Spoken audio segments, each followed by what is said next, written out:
अब आपको जिंदा जागता उदाहरण दिखाता हूँ। हम एक जगह सत्संग कर रहे थे, वहां एक भक्त का दान पात्र में एक पत्र मिला। उसने क्या बताया, अब आपके आगे पढ़कर सुना दूं। अब जब तक हमें परम संत नहीं मिलेंगे तब तक हम अपनी अपनी अटकलों में अटके रहेंगे।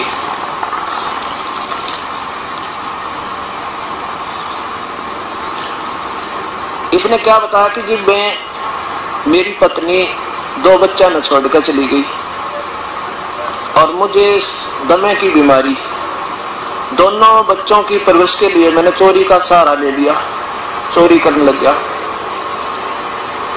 और आपका सत्संग सुना मैंने आज ही, और आज आपका नाम भी ले लिया, और मेरे दोनों बच्चे चूहों की गोली खाकर मर गए।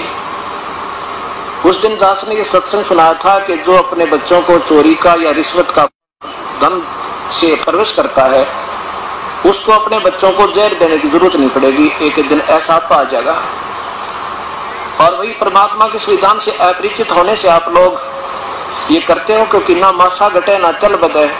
जब तक उस परम पिता का सहयोग नहीं मिलेगा, वो तो घटा बता देगा परम पिता कबीर परमेश्वर, और किसी के वश का नहीं, कोई कर्म न काट दे। तो इसने अपनी आप बीती कथा सुनाई इस दास को, और इसको पत्थर हमने 2 दिन पीछे मिला, दान पात्र में पड़ा रहा कितना पैसे काट दिया हमने। गुरुजी मैं एक बेबस लाचार हूँ, मेरी पत्नी 2 बच्चों को छोड़कर किसी दूसरे आदमी के साथ चली गई। मैं सांस की बीमारी का मरीज हूँ, मेरे पास कमाने का कोई साधन नहीं था, इसलिए बच्चों के पालने के लिए मैंने चोरी करना शुरू कर दिया।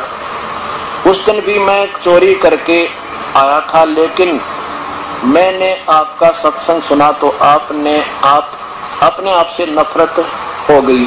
जो कुछ मैंने चोरी किया था वह पैसे दान पात्र में डाल दिया, यह इसलिए कि मेरे पाप की कमाई से बच्चों का जीवन बनाना चाहा, लेकिन मैं दोनों बच्चों ने चूहों वाली दवाई खाकर, दोनों बच्चे चूहों वाली दवाई खाकर मर गए। अब गुरुजी मैंने इतने पाप किए, शायद 7 जन्म भी नहीं धुल सकते, ये परमात्मा सकते। कल मैंने आपसे उपदेश भी ले लिया, आप कृपा करें तो शायद मेरे पाप कम हो सकते हैं।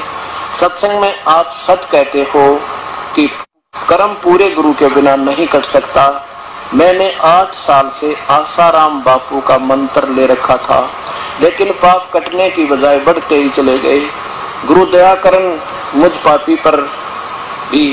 प्रणाम गुरुजी, एक दुखी जीव का पत्र। अब ये सोचना कि देखो दास ये अभिमान नहीं करता कि मैं बहुत बड़ा संत हूँ या मैं बहुत, लेकिन मेरे भगवान वो समर्थ हैं जिसकी मुझे आड़ मिली हुई है, और वो ही हमारे बुराई छुटा सकते, ना कति ना छूटे, चाहे कितनी बात बनाओ। देखो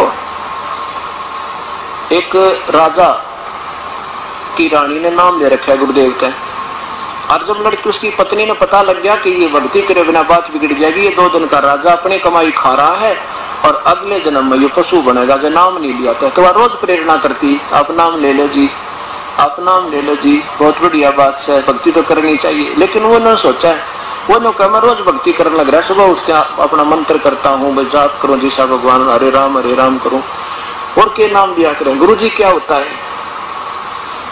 अब वो कहने लगे जी गुरु जी बिना बात बना नहीं करती, गुरु बिन माला फेरते, गुरु बिन देव दान, गुरु बिन दोनों निष्पन्न चाहे पूछो वेद प्राण, गुरु जी ऐसे बताते हैं।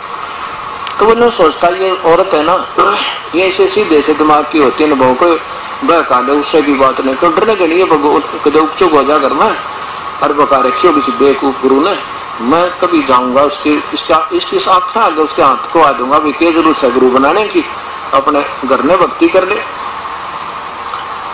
जब उसने काफी कहा तो एक दिन कहने लगा मैं चलूंगा तो आपके गुरुदेव से मैं बात करूंगा, तो मेरी शंका का समाधान कर देंगे तो मैं नाम ले लूंगा। अच्छा जी चालिए होता, पर बोलिए ढंग से, वहां पर गुरुजी का आगे उल्ट सुल्ट मत बोलिए, अपना मैं ठीक बोलूंगा। अब राजा जी आगे, रानी ने कहा गुरुदेव आज तो ये भगत जी भी आगे हैं और आपसे 2 बात करेंगे फिर नाम लेंगे। अच्छा बेटी कोई बात ना, चाहे 100 बात कर लो, नाम ले लो किसी प्रकार। राजा कहने लगा, महाराज जी एक बात बता, आप क्यों गुमराह क्या करते हो इन भोली आत्माओं को? क्या नाम गुरु के बिना नहीं लिया जाता? क्या गुरु बनाना ज्यादा जरूरी है? भक्ति तो घर भी कर सकते हैं हम, वैसे भी तो राम का नाम ले सकते हैं, भगवान का याद कर सकते हैं। अब गुरु जी ने सोचा आज तो ये कति नाराज होकर है, और जब मैं इसको समझाना चाहूंगा कति उल्टा पड़ेगा, मानने को नहीं। फिर राजा भाई ना तो ये सुना नहीं करते राजा लोग। कहने लगे, महाराज जी मैं आज तो इतना व्यस्त हूँ, संगत ज्यादा है, आपकी प्रश्न का उत्तर आज नहीं दे सकता, मैं कभी आपके घर आऊंगा, वहाँ प्रेम तो बतलावांगे काफी देर तक। राजा ने सोची और बढ़िया, रानी के सामने इसने फेल कर दूंगा, हाँ, और ये पीछा छोड़ देगी उड़ा जाना, उनका मानती ना।